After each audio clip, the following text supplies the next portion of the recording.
Hello everybody, it's me, Wildman here, and we are going to be doing a quick video here. We're going to try and make this fast because this is really just an extension of the last video we did, which was a garbage or gold video for Fuzzy Duxie's Wandering Path, Red Altar, and Delirium and Harvest farm strategy. And all we're doing this time is we are adding on a single compass. That's it. Which is the 25% increased magic pack size compass, with the idea that this is going to buff up the harvest rewards a decent amount, as well as maybe some of the red altars. The idea behind this is that in harvest, pack size gives a chance for the monsters to duplicate, basically. There's some like thresholds for it for when it comes to the tier 3 monsters, which are what we want because those are the ones given 80, 90, 100 life force each. Now when you have one tier 3 monster, I'm pretty sure it always is rare, so this would not apply because it's only for magic, which is my interpretation of this. I could be wrong. This is just how I'm reading it. But when you get 2 or 3 tier 3 harvest monsters on one plot, and they can duplicate based off of the pack size, so say you have like 30-40% pack size, they can duplicate. Those duplicates are not usually rare. They can be magic. And then I think this magic pack size compass would kick in then and give them an extra chance to duplicate again. I could be wrong here. If anybody knows better, cue me in. But that's how I expect this to work. Which, in that case, it probably isn't going to give like, oh my god, it doubled how much we got. But maybe it'll give like a decent increase. And for only 2 chaos a map, I can't imagine that this is going to be like, oh, this made the strategy horrible. Like, no, it should just be like a decent increase is what I think.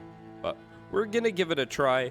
I'm not going to go over the whole strategy. If you want to know more about that, click the video in the description. I'll put last video in there. It's, we went in depth in it there. I don't think there's any reason to again. But I'm not going to do a map showcase or anything either. We're just going to go straight to the rewards. So let's get to it.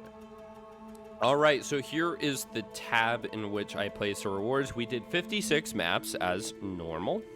We ended up with 12, almost 13 divines of life force. I think this is the most important thing to look at because the other things are a little bit variable. This shouldn't be impacting scarabs, really.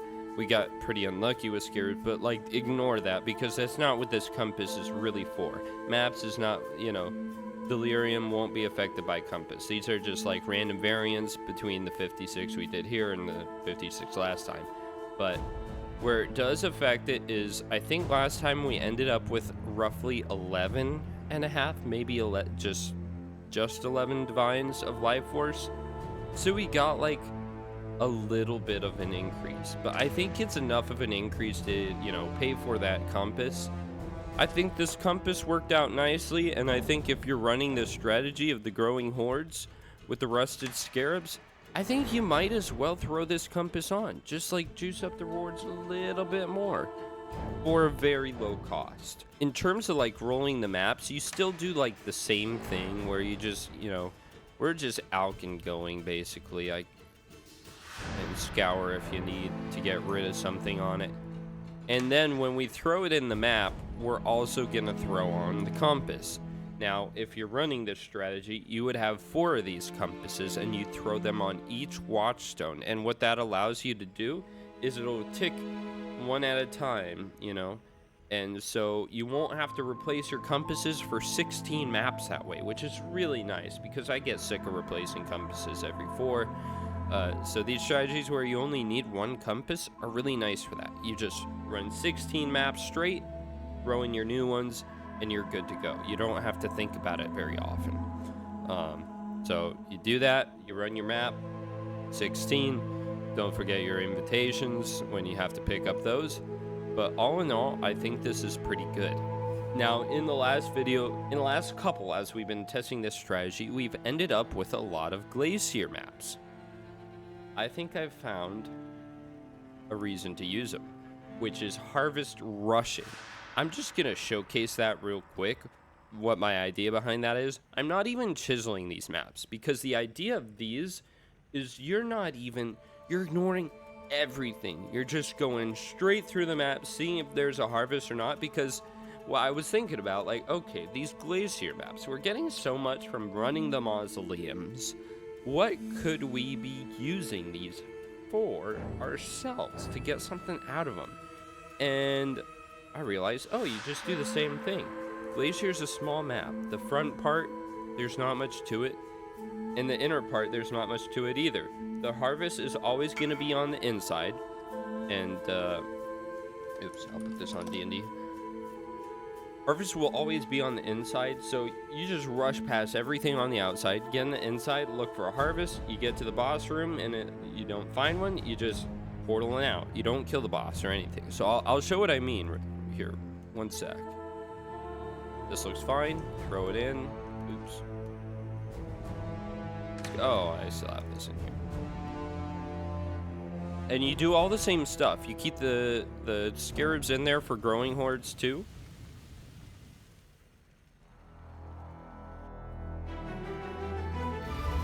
And you'll still get the delirium mirrors every now and then, and so you do want to do those, because you'll still get delirium orbs from them. But like, we're not even paying attention to those altars, because realistically, we aren't going to be killing a lot of monsters, so even if they were good altars, we don't care. And so you just go straight for the harvest, you do the harvest, and you're out. It takes like less than 2 minutes per minute.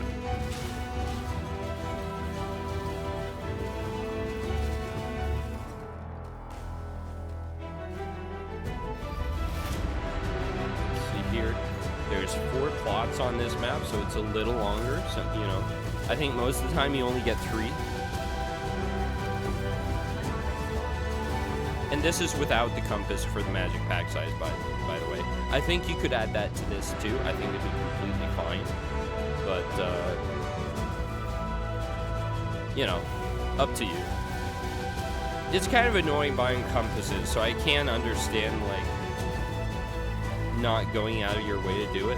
But if you buy them on bulk in TFT, it's like, it doesn't take that long. Well, you would use PoE stack for buying the compasses, actually. Don't do it straight from TFT. Do it from the PoE website extension thing that makes it so you can buy them in bulk.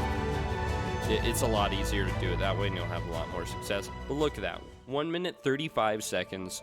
We're out. How much life force do we have? 17C, 37, so 44, 54, and 11. 65 chaos in a minute and a half. That's pretty good. You know, you just throw it in and go next. And I'm not saying you would do that for your main farm strategy, but like, if you're doing these mausoleums and you end up with a bunch of glaciers, I would run those glaciers instead of selling them, actually. And I think if you do this strat, is pretty decent. You know, if you make it out of each one of these maps with like 50C after a minute and a half, I mean, how much would that be? What's 60 divided by 1.5? 40 times 50. Now, assuming you're only getting the harvests about 70% of the map, let's do by 0.7. You're getting 1400 C worth of life force, potentially. I think that's about right. I don't think that's an outrageous number to go off of. So divided by 242, which is divines, that'd be close to 5 or 6 divines per hour. So just food for thought. That was my idea behind using the glaciers. And honestly, 50 chaos per is probably low. This is probably on the low side. It's probably 6, 7 divines. And you use the compass, it'll be even a little bit more. Probably you could add like 10-15% more. You know, I think this is how you would use the Glacier maps. I think it's a good idea if you're not wanting to sell them and just use what you got. I think it's great. basically this video was just an extension of that old one, a couple tips and, you know, more information on it, what you can do to make it even better. You know, these are the results from the 56 maps. We did get one divine drop, but you know, it wasn't even about like the strategy. We already done the strategy. It's just adding one Sextant, and yeah, it was good. Anyway, thanks for watching. Hope this helps some of you, and good luck with your farm.